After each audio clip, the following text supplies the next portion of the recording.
Our display tonight for the majority of the game wasn't acceptable. It's not up to standard befitting of our football club, and it's just not up to standard. It's not acceptable, and it's really disappointing. I get frustrated. We all get frustrated. Our players are frustrated. I didn't think we would bottom out, but I knew we'd have our challenges. Bottoming out's an interesting term for it. I think what we're in a transition. We're rebuilding our list. The hardest part at the moment is some of our older guys that are letting us down, and we're turning that ball over too easily and giving the opposition scoreboard. Tough times for both North Melbourne and the Adelaide Football Club. Rhys Shaw has now lost 8 of his last 9 after winning his first 2 games, and the Adelaide Crows 11 losses and a percentage of 55%. And this is the last 3 weeks. Some will say they've had a few good halves here, a few quarters here, but second halves have conceded 10-4 to North, 8-6 to Melbourne and 8-1 to the Collingwood Football Club. And it brought me to something Lee Matthews had to say on Saturday about how he would go about selecting a coach from this point on. I've been on a few coaching selection committees. Too often, the one who presents best might get the job, I reckon. I think what is happening now is experience, like maybe 10 years at least in an off-field role post-playing, and maturity, probably over 40 years of age, are enormous assets. If I was on another coaching committee, I would say that unless someone's had 10 years experience, don't even go applying for the job. Obviously, you saw what's going on with Brett Ratton. Yeah, he's doing a pretty good job at St Kilda. Ross, how do you feel about that, from the Rhys Shaw, Matty Nix, to how you felt maybe 6 or 7 years in from when you first started? I know I had a rough start in my first year and wasn't getting it right, and you really are a little bit insecure in finding your way. But when you walk into a job 10 years experience, and Ratton's coached finals, he's experienced the premierships at Hawthorn, you've got a real belief in what you're doing. Whereas Shaw and Nix, deep down, they'll be doubting themselves. And the complexity of the role, until you sit in that chair, and it's never been more difficult than it is in 2020 with COVID, but more the scrutiny, the media pressure, the challenges on and off field. I've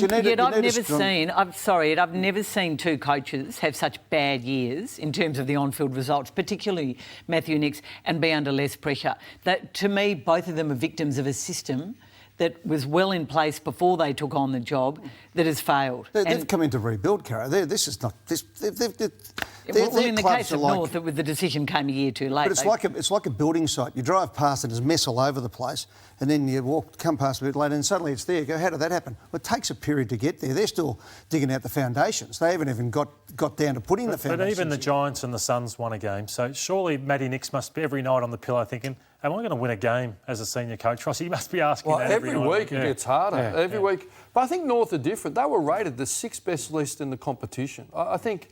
But performance is telling us that ranking by champion data is not right, but they have got some unavailability. But they're not playing with the fight and the vigour that they were early and last year. And that's the thing about interim coaches. There is no pressure. You win, you lose, well, I'm just filling in. And the players feel that. But when you're there and they know you're there the next 3 years and you're there, it's a whole different landscape. So how tough would it be being a player at North or Adelaide right now, knowing that this is a long game? Incredibly difficult, because players hate losing. But if you can't see, at the end of the day, you're a first-year coach selling a product, and if you're not winning, players aren't going to say, well, I'm the problem. They're going to look to the coach and the coaching panel.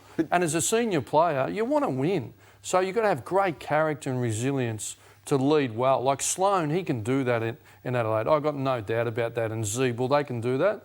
But those with lesser constitution will really struggle. It's fascinating coming from Lee Matthews, who, of course, was part of the team that appointed Justin Lepich to a Brisbane team that failed. And he's obviously speaking from experience that he wouldn't do that again, and he's now looking at Chris Fagan. You, of course, had to make that decision when you took over at an ailing Collingwood Football Club. Yeah, that was why Mick Malthouse was absolutely the person that I wanted. It worked well. There are probably only 3 coaches, I believe, at that stage back in 1998, 99, who could take over from Tony Shaw. And you look at Tony Shaw, what he did in that back half of that last year, he set the club up and said, right, we are rebuilding, and sacrificed any wins that were coming to put the young guys in. So Tony Shaw did the team thing and set the tone. Mick Malthouse came in. I didn't have to worry about anything. All I had to just worry about was making money for the club and rebuilding the place and facilities. Because he could wear the loss. He could wear the loss because we knew that there was a plan in place, and no one would question Mick. And if they did, he had the guts and the presence to be able to fight it back. And he turned it around pretty quickly. We finished second last in his first year, 9th the next year. grand final that year after. So he was able to turn things around pretty quickly. But the point I think that you make there, Caro, is that, and Ross, and to you, Lordy, if you are going to have these situations, you've got to have people who hang around for a while. You need the president, the CEO, the football director and the coach, and preferably a captain who is going to be there for 3 or 4 years to get you through those tough times. That's not happening in Adelaide, is it? Change, aren't they? Ross, I want to ask you, North and the players at North, Goldstein and Higgins made the decision to stay at the club. You had experience where Goddard and Del Sander, they were probably a lot younger when they left St Goddard Kilda. was 28, yeah. But not by choice. They wanted to stay, but Chris Paltram was the list manager, saw great value in them.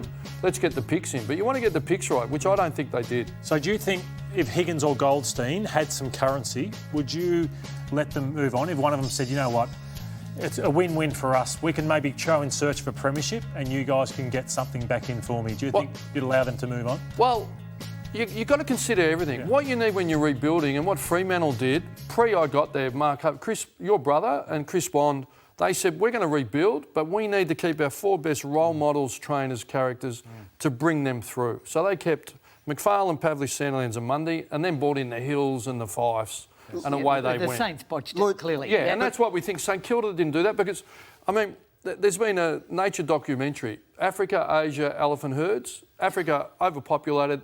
They did. They culled the bull elephants. And they culled them. And then what happened? The juvenile elephants had no role models. They never knew how to behave. They were terrorising villages. They went to Asia when they got the bull elephants, put them back in. Order was restored. They taught the young elephants how to be an elephant. But AFL footballers are no different. There's been clubs, if you don't have senior role models to bring you through, you can laugh, but I'm not. It'd be like here, putting me in charge without you three. It'd be a disaster. So you need experience and role models. So did Adelaide cull too many then? Well, it's up to them. I think they've got enough there. Sloan, but you've got to make sure they're the right ones. Are you going to train hard? It's not about even game day. It's every session, every meeting and pre-season to lead the way and bring Chase Jones through.